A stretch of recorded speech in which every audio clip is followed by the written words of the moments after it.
Hi, I'm Father Kathy Caimano, free-range priest. This is the third video in a series about the craft of preaching. So let's get right to it today. Should you preach with notes or not? It seems to me that there is an unstated idea that preaching with notes or a full manuscript is for those who are just learning to give sermons. The assumption seems to be, as we get comfortable, we will put down the papers or the iPad and just give a sermon. We won't need the pulpit, way up there and formal and far away. We will step down and just talk with the people. We will have arrived. I've really never been convinced of this way of thinking. And in fact, after about 20 years of preaching, I still mostly use a manuscript and a pulpit. Sometimes my phone, too. To me, this is along the lines of a classical musician and a jazz musician. A classical musician sits with the music right in front of them, like the manuscript preacher. And like the manuscript preacher, they are essentially reading what is on the page. But this does not take away from the music any more than it takes away from a sermon. In fact, it enhances it, allowing for more precision and depth. And of course, we know that the same musician can play the same music 100 times and have it sound different every time.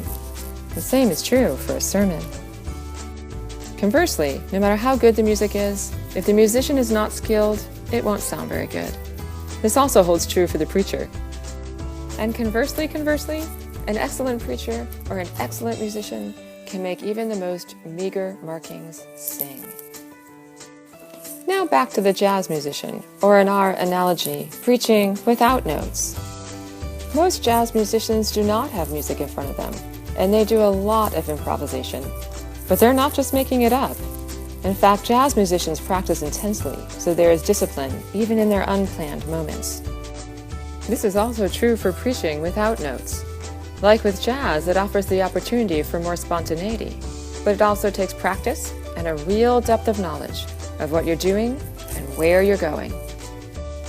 Some people prefer classical and some prefer jazz, but no one would deny there's beauty in both types of music. It's also rare that someone is supremely talented at both, though not uncommon to be pretty good at either. The same is true for preaching, I think.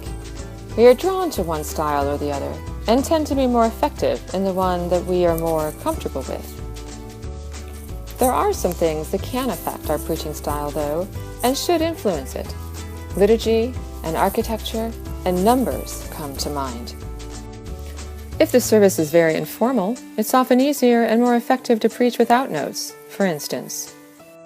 Also, a large church building with an ornate pulpit usually calls for getting up there and using a manuscript.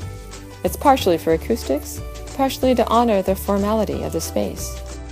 And finally, if your congregation is in the single digits, or there are hundreds of people in the pews, may influence your decision to use notes or a manuscript. None of these are hard and fast rules, but it's good to consider the context you will be preaching in as you make your decision about whether or not to use notes. One final word of advice. Notes or no notes, but don't try and do both. The hardest and least effective kind of sermon is one where you write it all out and attempt to memorize it. This is risky, because if you forget what you're saying in the middle, you're lost.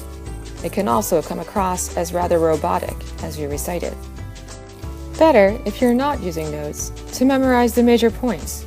I never use more than 10, so I can count them on my fingers, and then let your sermon flow between them. And manuscript or no manuscript, always remember where you're starting and where you want to end. We will talk about this in a later video. For now, notes or no notes, that is the question. Only you can answer it as we consider the craft of preaching. I'm Father Kathy, and I'm glad you're here.